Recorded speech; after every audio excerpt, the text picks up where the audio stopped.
When you think back over these 18 or so years, are you seeing that hand in hand and the methods and the curriculum are actually causing a cultural change in South Africa? I would say yes to that. And when we speak about culture, every community has its own culture. Africa has its own culture.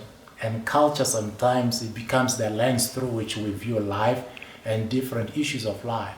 Now, when it comes to HIV and AIDS as well, I come from a culture where people believe that whenever you are sick or you have something going on, your first stop should be to the witch doctors. And often people are really sick, they are infected by this HIV, and they don't really go and consult the right people to be able to diagnose them, but they would go to these witch doctors who would tell them this could be witchcraft or something like that.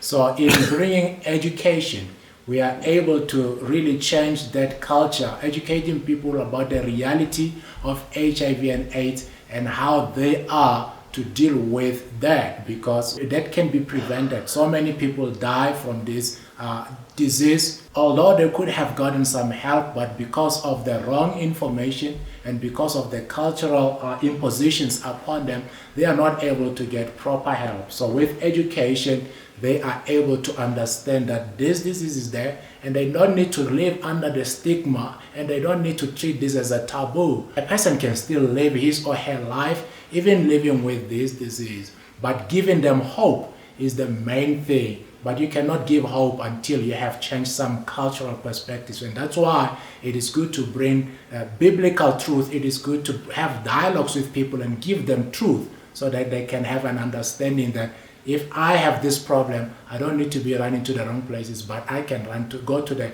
right places like the hospital or to even the home-based care workers that we have at Mahlaola Family Care Center, where they can get more information and know how to deal with this problem.